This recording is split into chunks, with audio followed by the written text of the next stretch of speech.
बहाने से भी बात नहीं बनी। एक के घर मेहमान आया, जाने का नाम ना ले। दोपहर का तो भोजन करा दिया, वो इतना कृपण कि शाम का भोजन न कराए, लेकिन मना कैसे करे। बेटे से बोला हम मेहमान के पास जब बैठे हो तब आकर पूछना शाम के भोजन के लिए। बेटे ने कहा पिताजी शाम को भोजन क्या बने। तो पिता मेहमान के बगल में बैठा था। पिता कहने लगे शाम को फिर भोजन, अभी मेहमान के साथ तो हमने भोजन किया ही था, अब शाम को फिर भोजन करें, हम कोई राक्षस हैं? मेहमान से पूछ लो, मतलब मेहमान भोजन करे तो राक्षस। बेचारे मेहमान ने भी कह दिया कि नहीं ठीक है, हो गया। बहाने में लोग बड़े चतुर। एक महात्मा किसी वृद्धा माता के यहां भोजन को गए, मैया ने सब भोजन परोस दिया, पंखा लेके बैठ गई। थाली में पीछे पापड़ रखे थे, पापड़ परोसना भूल गई। अब महात्मा का मन पापड़ पे जाए बार बार। मन का ये स्वभाव है, जो करोड़ों की चीज मिली हो तो उसे 2 कौड़ी की लगती है, 2 कौड़ी की चीज ना मिले तो करोड़ों की लगती है।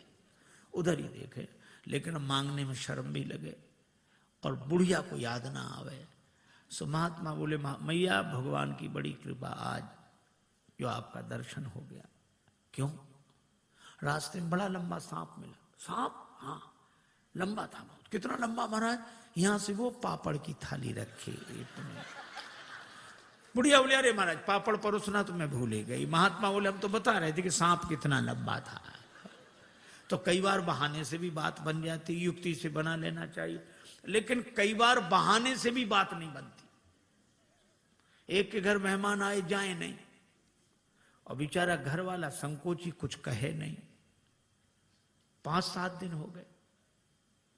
एक दिन पति पत्नी से बोला कि देवी ये मेहमान तो जाता ही नहीं, कोई उपाय।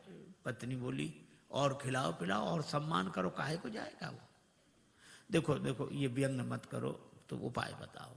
पत्नी बोली उपाय तो है, 3 मर्ज उपाय 1, बुखार हो, जुखाम हो, मेहमान हो। ज्वर जुखाम और पाहुना, ज्वर जुखाम और पाहुना, इनका एक उपाय, लंघन दे दो तान के फिर न वापस आए। लंघन दे दो बुखार नहीं आएगा, लंघन दे दो जुखाम नहीं आएगा, लंघन दे दो मेहमान नहीं आएगा।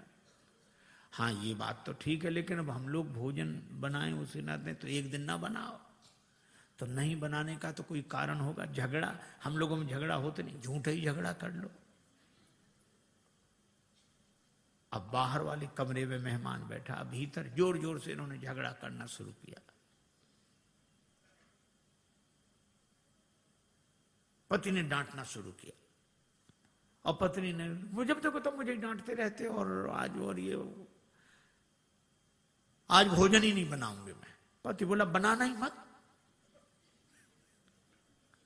मैं कोई मर नहीं जाऊंगा एक दिन भूखे।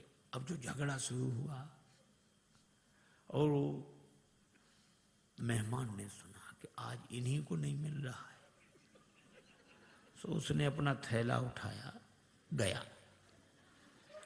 पत्नी ने देखा कि गया, पति ने देखा गया। सो पति बोला आप काहे को रो रही हो, हमने कोई सच्चा डांटा था, हमने तो झूठा डांटा था। सो पत्नी मुस्कुरा कर बोली मैं कोई सचमुच रो रही हूं, मैं तो झूठे ही रो रही हूं।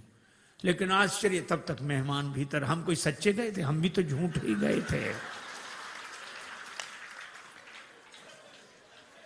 कई बार प्रयास करने पर भी काम नहीं बनता। भगवान ने बड़ा प्रयास किया, पर केवट बोला साफ साफ कहो